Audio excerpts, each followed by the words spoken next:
vós a graça e a paz de Cristo Jesus, Senhor e Salvador da Igreja, sejam com cada coração.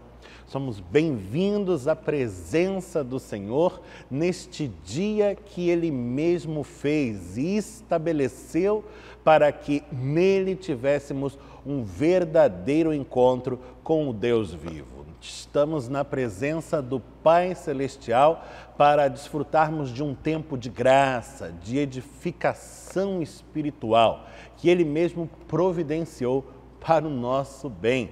Este é o 21º domingo do chamado Tempo Comum, que conforme o calendário litúrgico da Igreja, é aquele tempo em que vamos fruindo a vida que Deus nos dá e que tem sustentado pela sua boa mão. A cor verde que reveste os paramentos do altar e as vestes litúrgicas evoca-nos esta realidade. Vivemos também a expectativa pela vinda do Senhor, pela sua parousia, e essa esperança nos move a caminhar, a seguir em frente, dizendo como a igreja de outrora, Maranata, vem Senhor Jesus. Adentrando a presença do bom Deus, cumpre-nos adorá-lo e louvá-lo, pois para isto fomos feitos. E eu convido você a cantarmos juntos o cântico de número 28 do Inário Novo Cântico, que vamos entoar sob a direção das nossas irmãs, a pianista e organista Gisele Santana, a maestrina e soprano Helen Heisley. Cântico de número 28, Coroação.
Neste espírito de adoração e louvor, fechamos os nossos olhos, elevamos os corações ao alto, falamos com Deus em oração. Senhor nosso Deus, em Tua santa presença nos vemos, uma vez mais, em o nome de Jesus, tomando parte em espírito e em verdade no culto que é Teu, culto que só a Ti pertence, que só a Ti é devido, que só a Ti nós tributamos, pois só Tu és Deus e só Tu és Senhor, sobre tudo e sobre todos. És o Criador de céus e terra e o Supremo Rei que está acima de todas as realidades terreais. Tu és aquele cujo trono estabeleceste nas alturas, tomaste a terra por estrado de Teus pés, és tremendo, excelso, maravilhoso e a Ti confessamos como Deus das nossas vidas, adorando-Te e louvando-Te como nos convém a nós, o Teu povo. Cantamos a Tua glória e evocamos a memória das Tuas maravilhas, de tudo aquilo que operas nas nossas vidas e nas vidas daqueles a quem amamos, pois és um Deus que trabalha sem cessar e incessantemente, Senhor, tens cuidado dos Teus filhos. Ah, Pai Celestial, nós Te bendizemos por tudo aquilo que és e por tudo aquilo que fazes, tributando-Te toda a honra, toda a glória e todo o louvor. Oramos no nome santo do Cristo, Jesus, Teu Filho, o nosso Salvador bendito. Amém, Senhor. É tempo de tributarmos glória a Deus nas vozes do coro Aideia Moraes. Glória é o título da obra de autoria do compositor Franz Joseph Haydn, um dos mais importantes compositores do período clássico. Vamos ouvir o coro sob a direção geral da maestrina Helen Heisley, com a contribuição inestimável da organista e pianista Gisele Santana.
Convido você a abrir comigo a sua Bíblia para fazermos juntos a leitura do Salmo deste domingo, o Salmo indicado pelo Lecionário Cristão.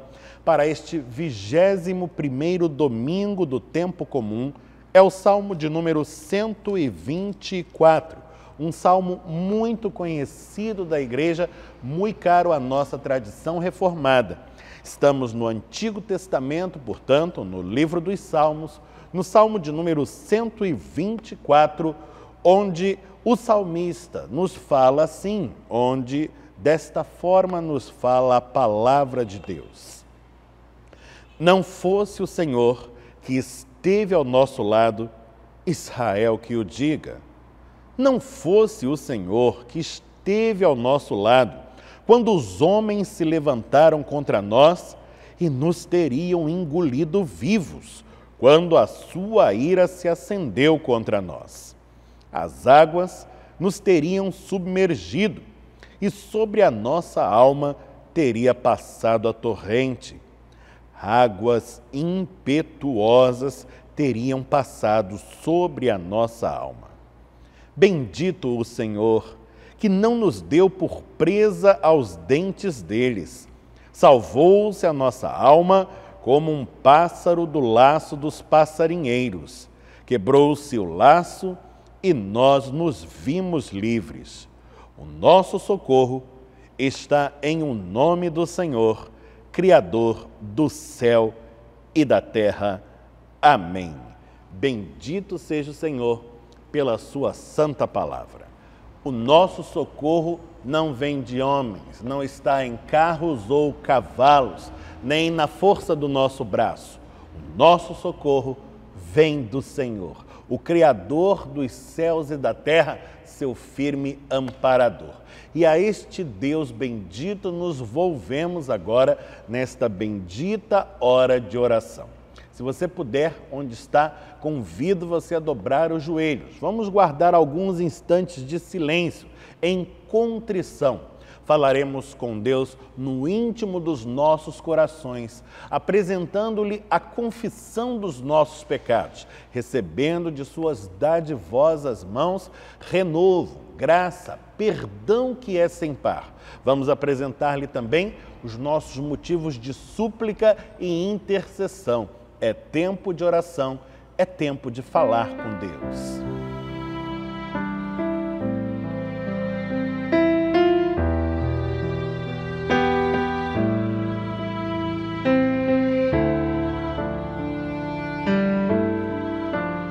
Senhor, nosso Deus, nosso Pai bendito, nos volvemos a Ti, nesta bendita hora de oração, apresentando-te, Senhor, a confissão dos nossos pecados e rogando-te, ó Deus, renovada graça e perdão pela Tua misericórdia, em o nome de Jesus.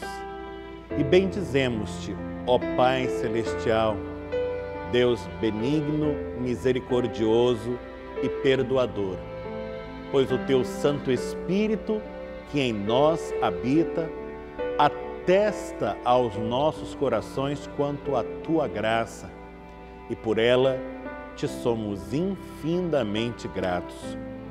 Rogamos-te, ó Deus, que estendas o Teu favor aos nossos queridos todos, a todos aqueles cujos nomes, cujos semblantes, em pensamento vamos elevando a Ti em oração.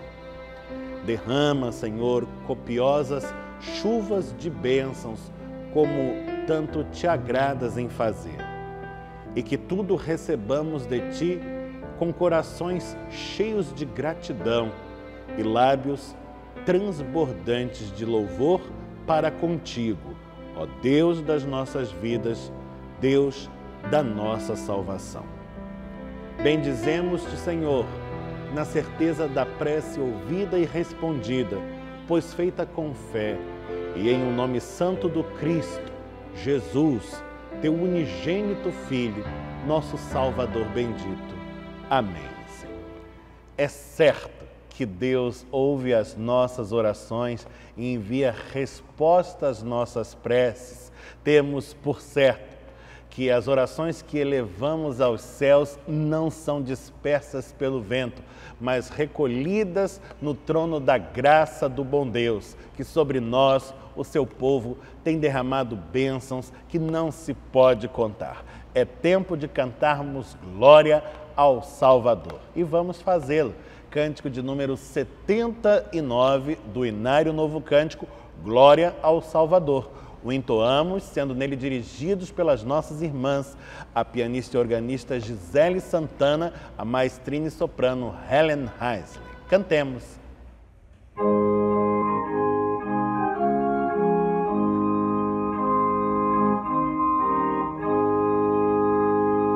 Chegando à cruz do bom Salvador, prostrado aos pés do meu Redentor, Ele atendeu logo ao meu clamor.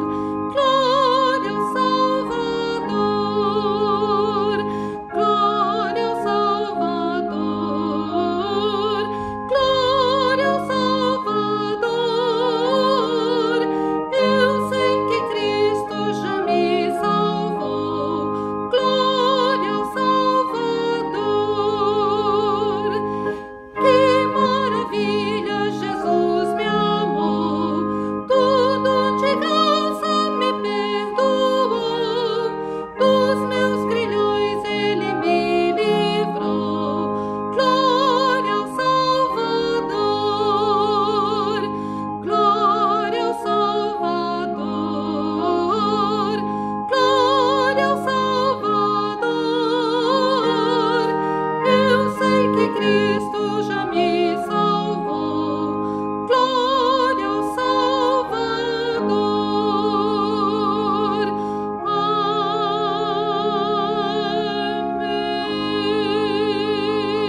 quão grande é a nossa alegria por tomarmos parte neste ato que se dá neste momento tão precioso do culto, o ato do ofertório, quando nós damos testemunho do agir de Deus nas nossas vidas, sinalizamos que a providência divina não nos tem faltado, muito pelo contrário, o nosso Deus é superabundantemente gracioso para conosco. E os dízimos e ofertas que trazemos à igreja refletem isto, o seu cuidado, o seu favor para com os seus filhos, mas ainda o nosso compromisso de serviço à causa do seu reino. Nestes tempos de isolamento social, você pode participar deste momento do culto, do ato do ofertório, através dos meios digitais. Na tela do seu monitor, nesta hora, você encontra os dados da conta corrente da nossa igreja para que possa encaminhar a ela, através dos meios eletrônicos e digitais, do Internet Banking, a sua contribuição. Participe, pois é um grande privilégio somarmos esforços desta causa que é do nosso Deus. Vamos orar e vamos pedir a Ele que abençoe os recursos confiados aos cuidados da igreja. Senhor nosso Deus, Pai bendito, te louvamos por tudo aquilo que tens operado nas nossas vidas, pois é tão somente por obra da tua graça que temos a possibilidade de participar deste ato, o ato do ofertório. Temos a alegria de testemunhar com os nossos dízimos e as nossas ofertas que tu és Deus providente, que tens sido conosco e que o teu Espírito tem nos movido a esta obra que não é de homens, mas do Senhor. Rogamos-te, ó Deus de toda a glória, que consagres os dízimos e as ofertas do povo que é teu. Que estes recursos nas tuas mãos, debaixo da tua bênção, venham a prosperar e sirvam ao cumprimento da tua vontade, para que a tua igreja continue a ser luz no mundo e sal na terra, segundo o mandato de Jesus. E é em o nome do Cristo, Jesus, teu Filho, que oramos. Amém, Senhor. Convido você agora a abrir comigo a sua Bíblia, mais uma vez, desta feita, no texto em que vamos refletir. E o texto da nossa reflexão de hoje está no Antigo Testamento, no livro de Ester, no seu capítulo de número 4. Estamos juntos no Antigo Testamento, portanto, no livro de Ester. Não é difícil de achar, você vai passar por Crônicas, por Esdras, Neemias, então chegará ao livro de Ester. Abra-o comigo no capítulo 4 e deixe-o aberto aí.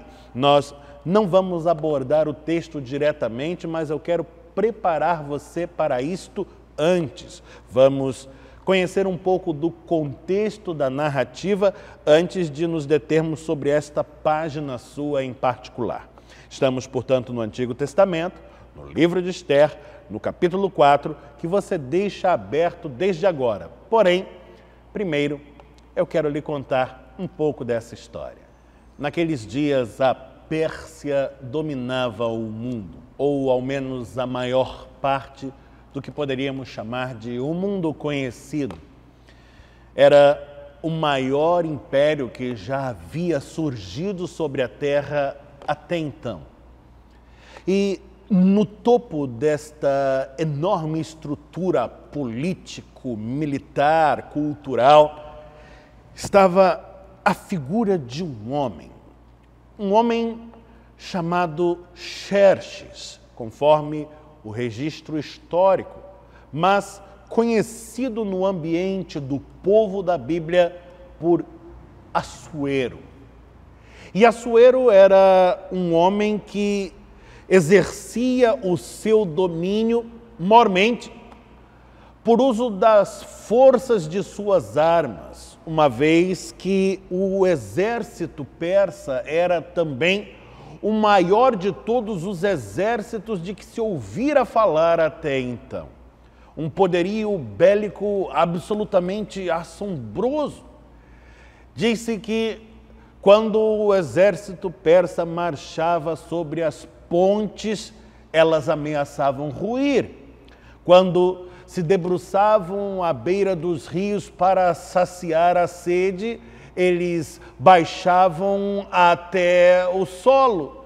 Diz-se que quando disparavam suas flechas aos céus, elas chegavam a escurecer o sol.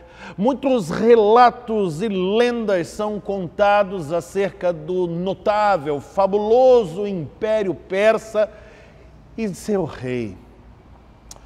Um homem que se considerava mais que homem, um deus talvez, e que gostava de receber tratamento divino, sendo evocado por títulos como Rei dos Reis, Senhor dos Senhores.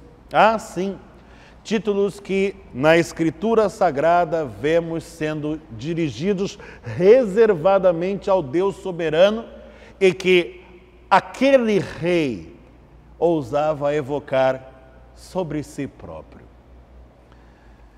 Disse que a esposa de Xerxes, a rainha chamada Vasti, era uma das mulheres mais bonitas que o mundo já havia conhecido também. Condizente com a posição que aquela personagem ocupava em toda esta hierarquia extraordinária. E conta-se, segundo o relato da Escritura, segundo o livro de Esther, que certa feita Xerxes organizou um grande banquete, para o qual convidou os seus maiores notáveis, seus súditos mais importantes, seus altos oficiais. Era uma festa extraordinária, na qual intentava esbanjar todo o seu poderio, exibir a sua magnificência. E conta-nos a Escritura que no auge daquela celebração, Xerxes convocou a rainha Esther com o intuito de exibi-la perante os seus convivas. Era mais um dos muitos troféus que queria apresentar perante os seus para posar de admirável. Mas parece-nos que a rainha Vasti era mulher de gênio forte e não se deixou tratar como um mero objeto ou joguete nas mãos de seu esposo, ainda que ele fosse o soberano de toda a terra, alguém para quem jamais se diria um não. O fato é que Vasti recusou-se a atender ao chamado do rei e, pela sua desfeita, acabou pagando o preço da própria vida. Há então uma vacância no trono real. O rei já não possui uma consorte, uma esposa. Há necessidade de procurar alguém para preencher a vaga. E então, emissários reais foram enviados a todos os cantos do império, à procura de moças que tivessem as qualidades necessárias e exigidas para pleitear esta posição tão privilegiada, a de esposa do rei de todo o mundo, rainha de toda a terra. E então foram eles pelos caminhos à busca da escolhida. É então que descortina-se um segundo momento desta nossa história que eu quero também evocar a você. Dentre os muitos povos dominados pelo rei persa, estava também o povo hebreu. E havia entre os hebreus um homem chamado Mordecai, que servia junto ao palácio do rei. E Mordecai possuía uma sobrinha a quem criava como se filha fosse, chamada Esther. Esther era uma moça muito distinta e, por certo, muito formosa, e acabou sendo encontrada pelos emissários do rei que andavam à busca de uma candidata ao trono real. E foi então conduzida ao harém de Xerxes, onde, junto com outras donzelas, permaneceu por um período prolongado, cerca de 12 meses, nos quais recebeu toda a sorte de treinamentos e tratamentos estéticos, a fim de que, quando fosse apresentada perante o soberano de todo o mundo, estivesse em condições adequadas para tal. Isto se deu. E quando as muitas donzelas se apresentaram perante Xerxes, coube a Ester, precisamente a esta judia, a escolha definitiva. Foi ela eleita para o trono, foi ela chamada a ser esposa do rei. Foi então Ester, a sobrinha de um criado do palácio, eleita como soberana junto a Xerxes no trono que está sobre todo o mundo. E então, descortina-se mais um episódio nesta narrativa e quero visitá-lo com você. Havia naqueles dias um oficial persa que prosperava progressivamente, alcançava graça aos olhos do rei Assuero, ou Xerxes, e assim ascendia na hierarquia e em prestígio. Ele era um homem terrivelmente ambicioso e vaidoso, e seu nome era Amã. E Amã conseguiu persuadir o rei a baixar um decreto, mediante o qual determinava-se que, à passagem de Amã, todos deveriam curvar-se e prostrar-se. Aquele homem reivindicava para si tal reverência por onde passava. No entanto, é neste ponto em que a história de Mordecai e sua família se cruzam com a história de Amã. É que Mordecai servia junto ao palácio e, sendo judeu e zeloso das suas tradições, não se curvava perante homem algum, mas apenas perante o Senhor. E então surge um problema, pois toda vez que Amã passa, observa que todos se curvam e se prostram perante a sua passagem, exceto aquele homem chamado Mordecai, o tio de Ester. É então que o olhar de Amã se detém mais atento sobre o povo de Mordecai, o povo judeu, e com o coração cheio de ódio, de malícia e de terrível vaidade, vai uma vez mais ao encontro do rei e o convence a baixar um decreto. E neste decreto, o rei acaba prevendo que num determinado dia, de um determinado mês, a saber, o 13º dia do 12º mês, todos os judeus do reino deverão ser exterminados.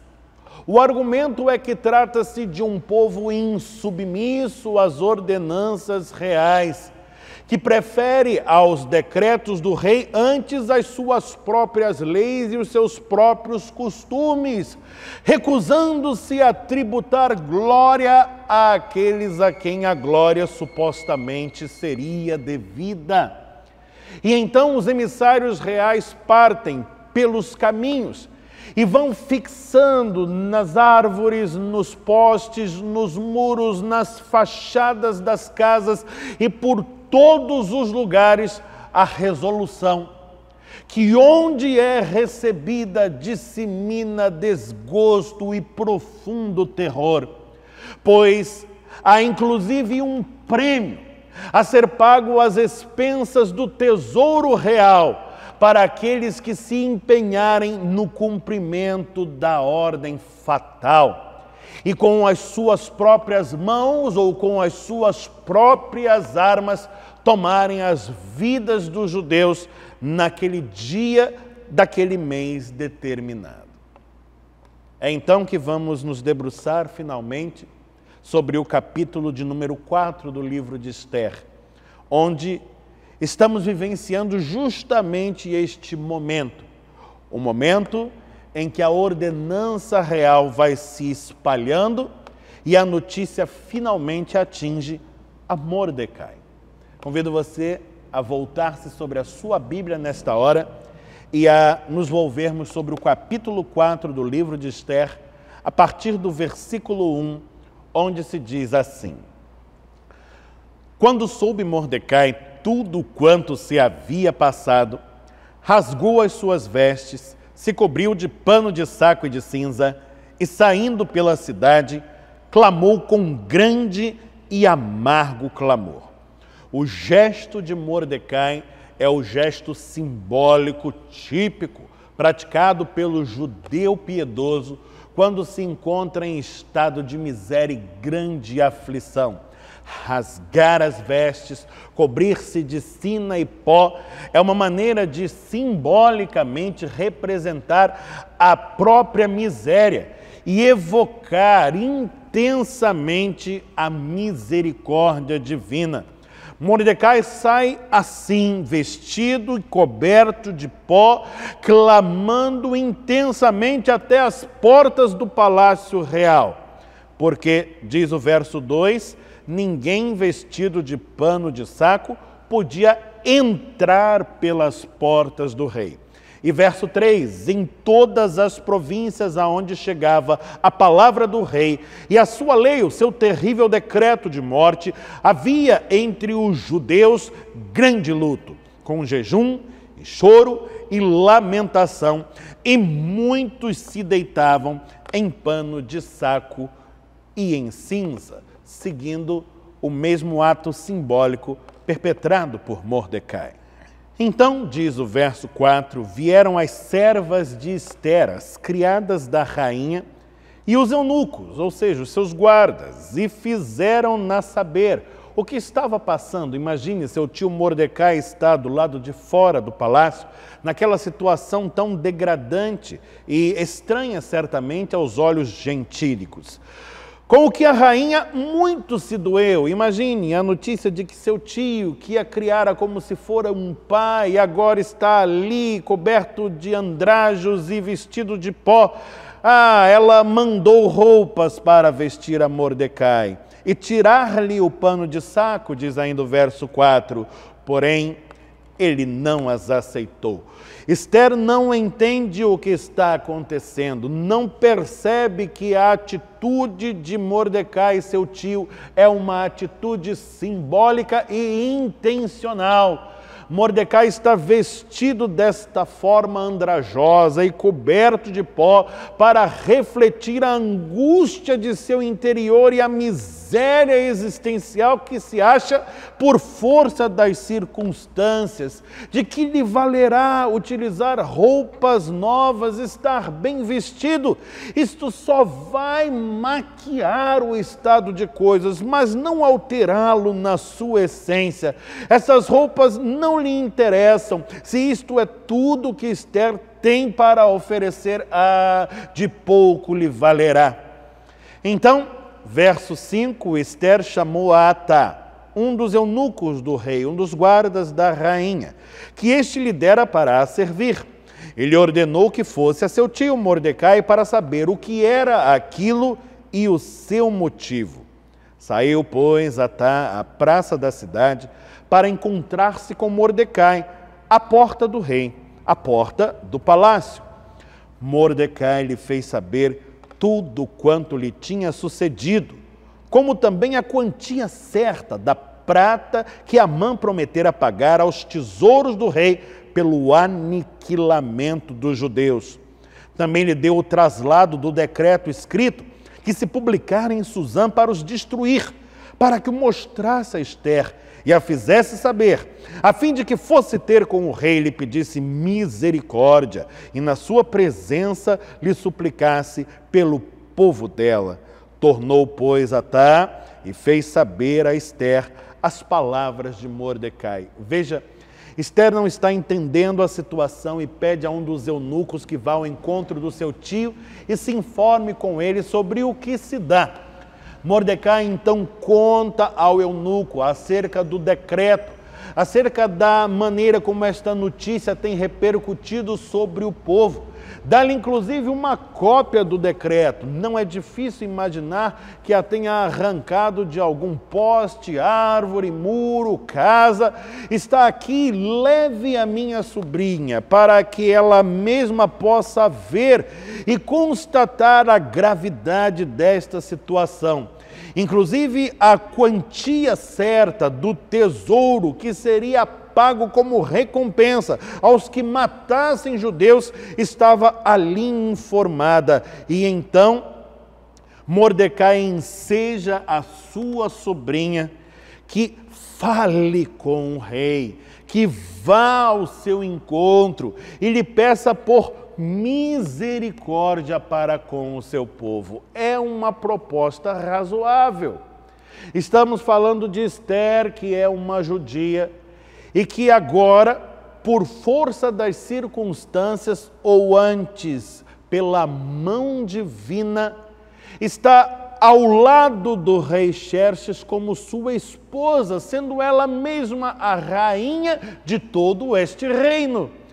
E o pedido de Mordecai é para que Ester suplique ao rei, seu esposo, a fim de que tenha misericórdia para com o povo que é seu. Verso de número 10. Então respondeu Ester a Atá e mandou-lhe dizer a Mordecai. Ester, tendo ouvido do eunuco o relato da conversa que tivera com o seu tio, dá-lhe a seguinte resposta, para que a envie qual mensageiro ao tio que lhe falara. Verso 11. Todos os servos do rei e o povo das províncias do rei sabem que para qualquer homem ou mulher que, sem ser chamado, entrar no pátio interior para avistar-se com o rei, não há senão uma sentença, a de morte, salvo se o rei estender para ele o cetro de ouro para que viva. E eu, nestes 30 dias, não fui chamada para entrar ao rei. Veja você a resposta de Ester e entenda o que se dá. Ester está dizendo que há um costume entre os persas, que é o de tão somente adentrar a presença do rei quando para isto convocados. Ninguém, nem homem nem mulher, tem autorização para adentrar a presença daquele homem que se julga um Deus, se para isso não for por ele chamado.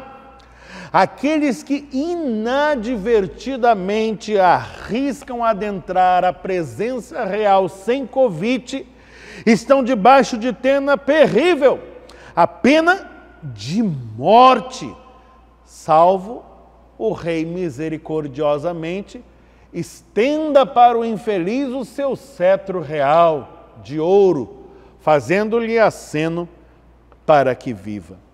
Ester diz ao seu tio, olha, eu não estou fora desta regra, mas dentro. E nos últimos 30 dias, em momento algum, fui chamada à presença do rei. É como se Ester dissesse, olha, é bem verdade que eu estou aqui, ocupando esta posição. Sou a consorte real, a esposa de Ester. Quem sabe pudesse até de dirigir uma palavra, um apelo, uma súplica, uma petição. No entanto, eu não fui chamada à sua presença nos últimos 30 dias, nada me indica que o serei, então devo lamentar, pois, em outras palavras, pouco ou nada posso fazer. A escusa de Ester é bastante razoável, mas não satisfaz. Essa palavra é levada mais uma vez ao seu tio. Verso de número 12, fizeram saber a Mordecai as palavras de Ester. Verso 13, então lhes disse Mordecai que respondessem a Ester.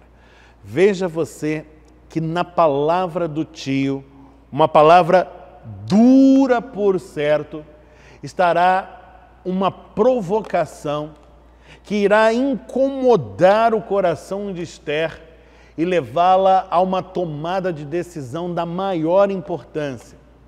E esta palavra tem reverberado ao longo dos séculos e chega a nós hoje também a título de provocar-nos uma atitude, uma tomada de decisão, a assumirmos uma postura perante a vida.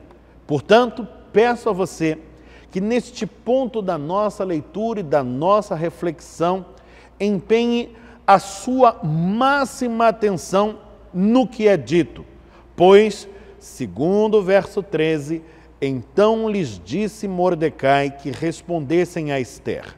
Veja, não imagines que por estares na casa do rei, só tu escaparás entre todos os judeus, porque se de todo te calares agora, de outra parte se levantará para os judeus socorro e livramento, mas tu e a casa de teu pai perecereis.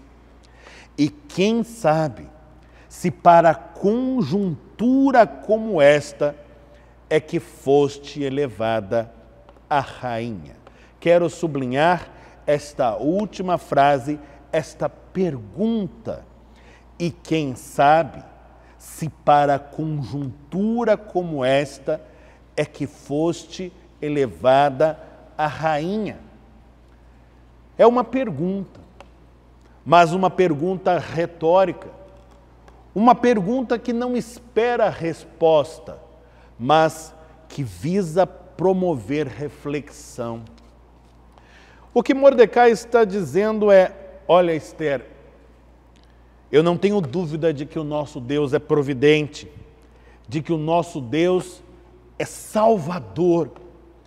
E nós cremos firmemente que Ele levantará para o seu povo, para os judeus, socorro e livramento. Mas e você, Esther? Você que está aí na casa do rei, ao lado do rei, assentada no trono real, gozando desta situação tão privilegiada, tão segura, tão cômoda. Que lugar você assume nesta história? Estamos falando do seu povo e meu povo. Estamos falando do teu Deus e meu Deus. Estamos falando de uma história na qual somos partícipes ambos, eu e você. E qual o papel que você irá desempenhar? O de mera espectadora ou de protagonista? Esther, você já parou para pensar sobre o meio pelo qual chegou onde está? A que você atribui tudo isto? Ao acaso? Às circunstâncias? Ora, Esther, você não percebe que não há acaso e que as nossas vidas não são dirigidas pelas circunstâncias? Não percebes que há um Deus que conduz a nossa história pela sua própria mão, segundo um desígnio que é seu, que não somos capazes de conhecer, senão na medida em que nos revela, mas que cremos ser bom, perfeito, agradável? Esther, você já parou para pensar que todo este histórico de improbabilidades que faz de você uma mera judia, órfã, criada pelo tio, um criado do palácio, ascender ao trono real de todo o mundo, você até agora não parou para se perguntar com que propósito Deus te colocou aí? Não percebe que talvez seja precisamente para este momento, para esta conjuntura, que foste elevada a rainha? Eu não sei o lugar que você, que está me ouvindo, ocupa hoje, no cenário complexo e multifacetado da vida. Eu não sei se é uma situação privilegiada, aquela de que você goza, ou desprivilegiada. Não sei se ocupa um espaço tão nobre quanto aquele outrora ocupado por Esther, ou humilde como o de Mordecai. Eu não sei sequer em que lugar você se acha hoje, no seio de uma família, de uma comunidade, de uma instituição qualquer, de um ambiente de trabalhos ou estudos, num ambiente virtual. Eu não sei em que conjuntura você se acha, mas tenho por certo que você não está aí por obra do acaso. Tenho por certo que a sua vida não foi dirigida até este ponto por obra do acaso. Tenho por certo que há um Deus que é sobre mim e sobre você, que dirige a nossa história, que nos conduz segundo um desígnio que é seu, com vistas a um fim proveitoso. Eu não sei onde você está, nem por que você está aí, mas tenho plena certeza de que há uma razão para isto.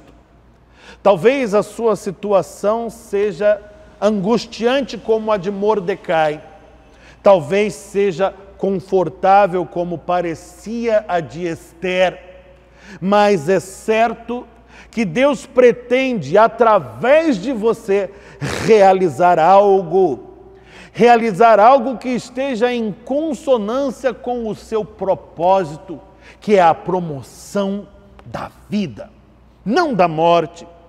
Portanto, a pergunta provocativa de Mordecai, que foi endereçada à sua sobrinha Esther, verdadeiramente impactou o seu coração e levou-a a uma importante tomada de decisão. E hoje deve impactar a nós também e nos incomodar e nos mover também a sairmos de nossa zona de conforto e a reconhecermos que o local onde estamos, a circunstância em que nos movemos é ocasião propícia para que a obra de Deus seja realizada e a sua vontade seja cumprida através de nós.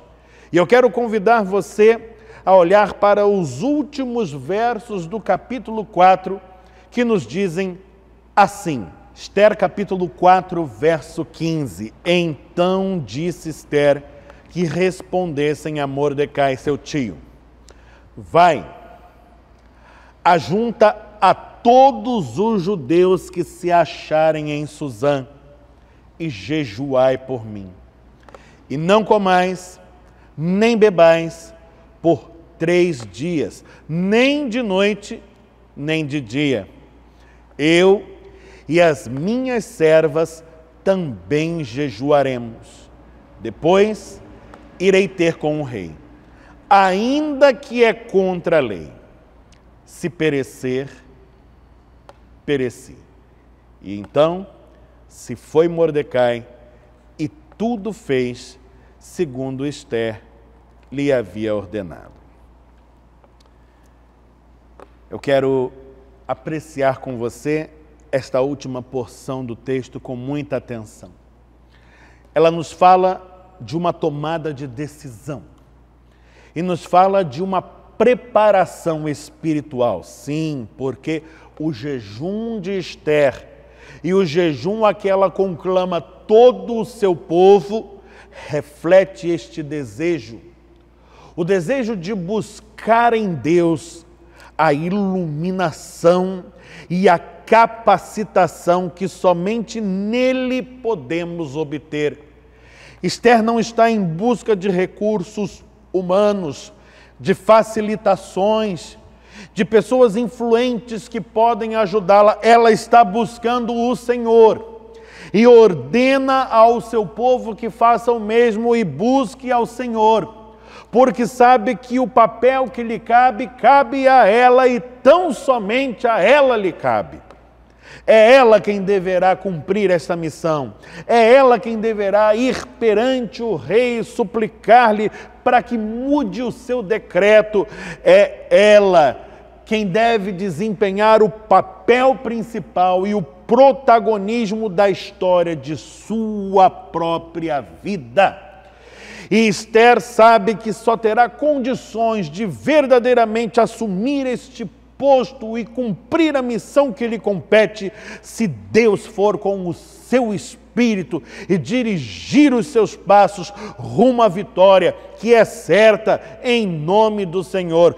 Veja você que está, no entanto, cônscia dos riscos e da consequência dos seus atos. Assim, ela fala com toda a clareza: irei ter com o rei, ainda que é contra a lei, e se perecer, pereci.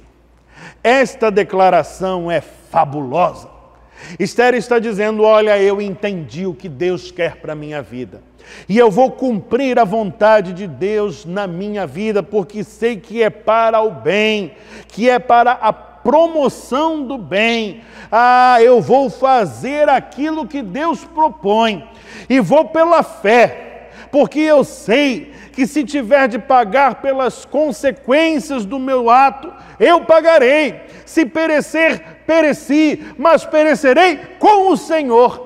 Isto é uma pessoa que verdadeiramente se entregou ao cuidado de Deus, à direção divina, à sua providência.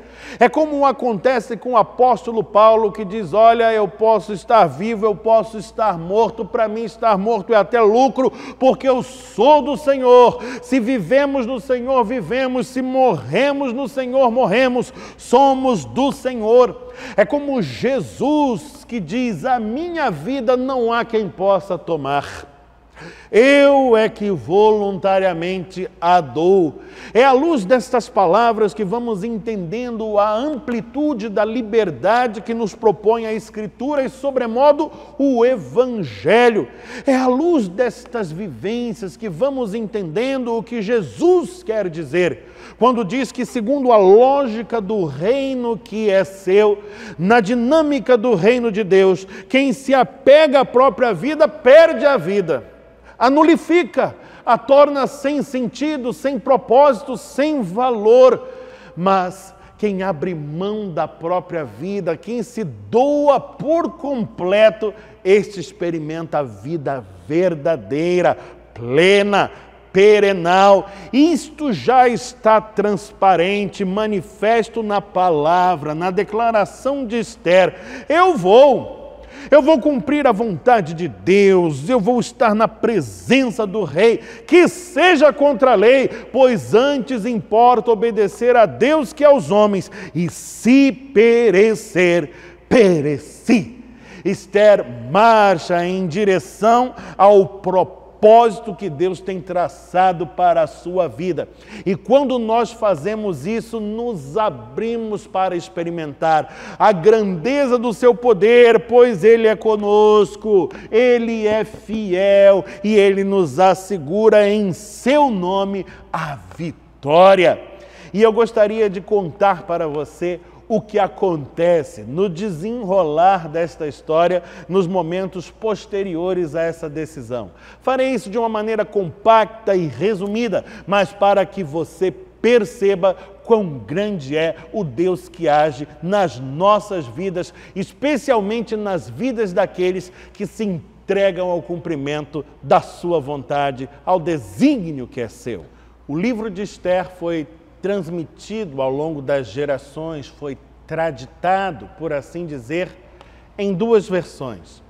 Uma versão hebraica, que é aquela que consta das nossas Bíblias, da Bíblia Sagrada, e uma versão grega, que também é muito rica e muito interessante, porque tem todo o texto da versão hebraica, no entanto, acrescido de alguns detalhes a mais que tornam o relato ainda mais rico e desperta-nos ainda mais encantamento. Veja, segundo a versão grega, conta-se que Esther realizou o jejum que havia proposto a si mesma, até que chegou o grande dia de se apresentar perante o temível rei Xerxes, ou Assuero, o seu esposo. E ela foi conduzida e amparada nos braços pelas suas criadas até a porta do local onde o rei estava. Chegando ali, as suas criadas se afastaram dela e disseram: olha, daqui por diante nós não poderemos acompanhá-la mais. Esther sabia que aquele momento era somente seu, mas sabia que nele também não estava só, pois Deus era consigo. Esther, corajosamente, pela fé, adentra a Câmara Real. Conta-se que estava sobremodo formosa, bela como nunca, e o rei, de igual modo, coberto com as suas joias, vestido e adornado de ouro, estava sentado no seu trono, qual o soberano de toda a terra, tendo nas mãos o seu cetro de ouro e os seus olhos que traduziam um ódio terrível. Diz o texto que quando Esther cruzou o olhar com os olhos do seu esposo, viu-se tomada de grande pavor e pensou com si mesma: morri. Foi então que sentiu faltarem-lhe as pernas, os joelhos vacilaram e começou a desfalecer, a desmaiar. É nesse instante em que o rei, num ímpeto, sai de seu trono, ergue-se e, num salto, arremete na sua direção. A impressão que temos é que aquele homem terrível e com o coração carregado de violência irá arremeter contra ela e ceifar-lhe a vida. Mas não é isto que acontece. Segundo o texto, Assuero, ou Xerxes, estende para Esther o cetro, para que ela viva, e com a outra mão a ampara para que não caia.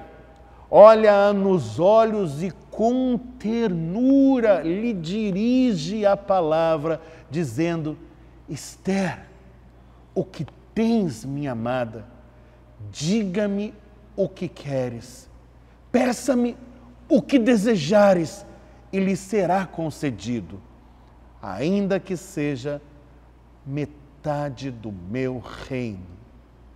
E naquele momento, nas palavras do seu esposo tão temido, Esther pôde experimentar a grandeza do poder de um Deus que age verdadeiramente, que interfere no curso dos acontecimentos, que age dirigindo a história das nossas vidas, que faz com que todas as coisas cooperem para o bem daqueles que são seus e chamados segundo o seu propósito, e que jamais desampara os seus justos, nem por um instante sequer. Ah, o povo judeu foi salvo.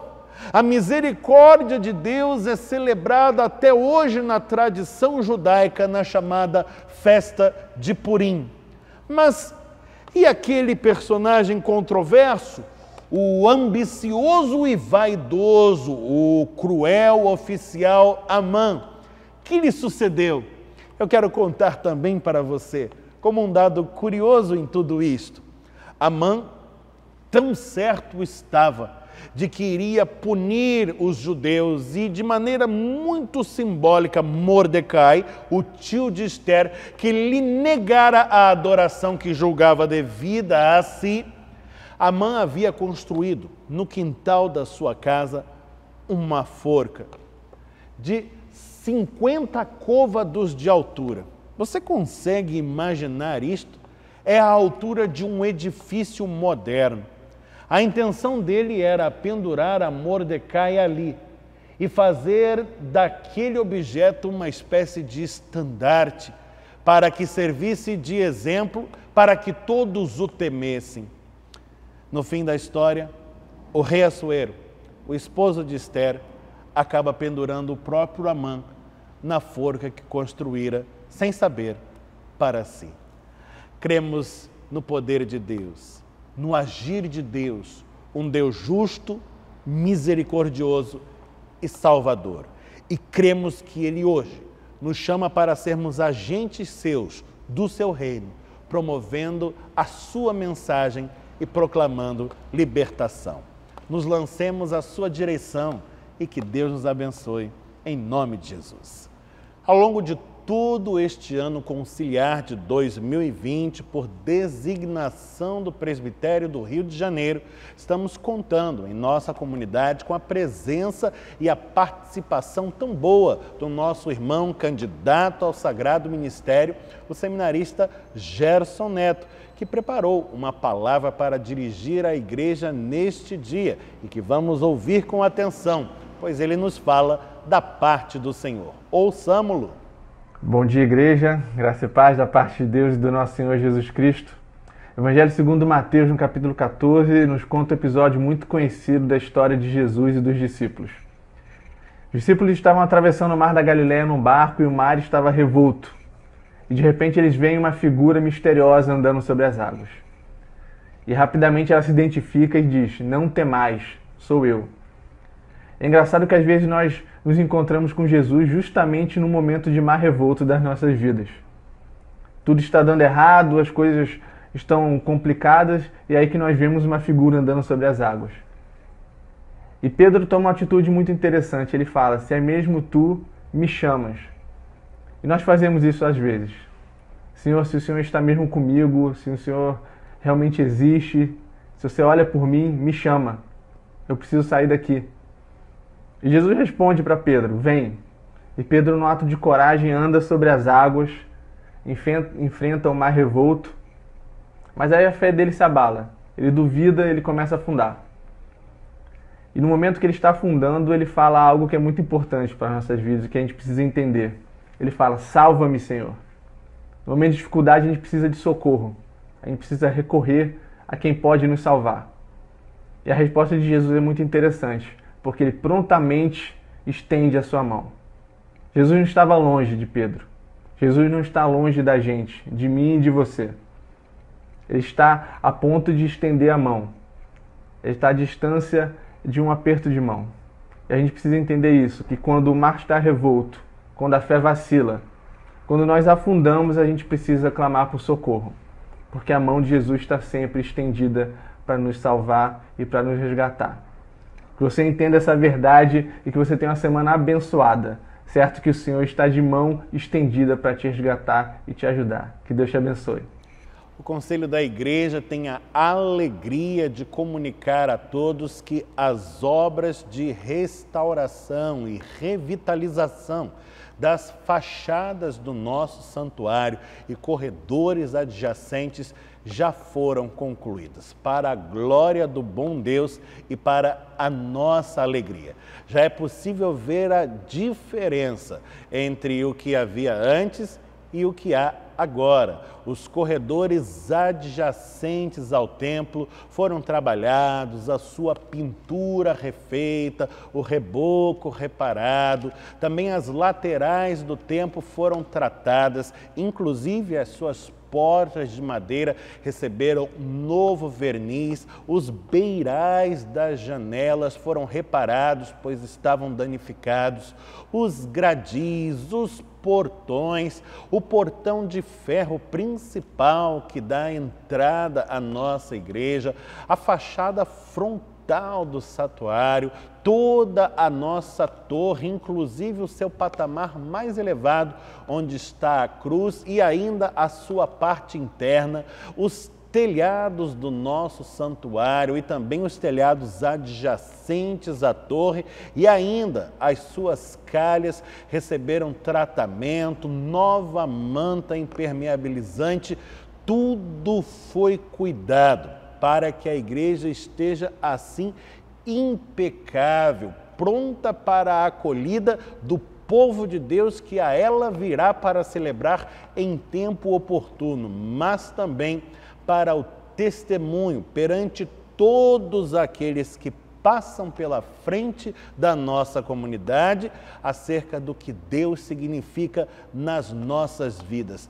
Deus tem cuidado das nossas casas e nós, com zelo, vamos cuidando também da casa do Senhor, segundo aquilo que Ele nos concede no mover do Seu Santo Espírito, que é conosco. Sigamos em frente, pois a nossa igreja possui um patrimônio grande, complexo e que requer cuidados. E ainda há muito o que fazer, mas será feito, pois Deus é por nós. Que Deus assim nos abençoe, em o nome de Jesus. O Conselho da Igreja, junto a uma comissão especialmente designada para cooperar com ele, está trabalhando sobre a questão da pandemia e o processo de retomada das atividades presenciais em nosso espaço físico. Nós temos providenciado todo o equipamento necessário, todos os recursos necessários para que a igreja esteja devidamente capacitada para a acolhida do seu público no tempo certo. Todo o nosso trabalho de preparação já está em andamento e tem avançado significativamente. Mas, para este mês de agosto, o Conselho da Igreja decidiu ainda não reabrir as portas da comunidade. Estamos no bairro de Copacabana. Segundo os dados estatísticos, é o bairro mais atingido pela pandemia em todo o país. E é tempo de sermos prudentes no agir para que tudo façamos com máxima segurança para a promoção e a preservação da vida que Deus nos dá. Quanto ao mês de setembro, o Conselho ainda está trabalhando sobre a matéria, refletindo sobre a questão. E havendo alguma mudança neste cenário, a igreja será informada através dos nossos canais digitais de comunicação. Siga em oração. Esperemos um pouco mais. Convido você a fecharmos os olhos e a elevarmos juntos os corações a Deus em oração uma última vez. Agora, seguindo a prece que o próprio Jesus nos ensinou, a oração do Pai Nosso. Falemos com o Senhor. Pai nosso que estás nos céus, santificado seja o teu nome, venha o teu reino, seja feita a tua vontade, assim na terra como no céu. O pão nosso de cada dia nos dá hoje. Perdoa-nos as nossas dívidas, assim como nós perdoamos aos nossos devedores. Não nos deixes cair em tentação, mas livra-nos do mal, pois teu é o reino, o poder e a glória para sempre.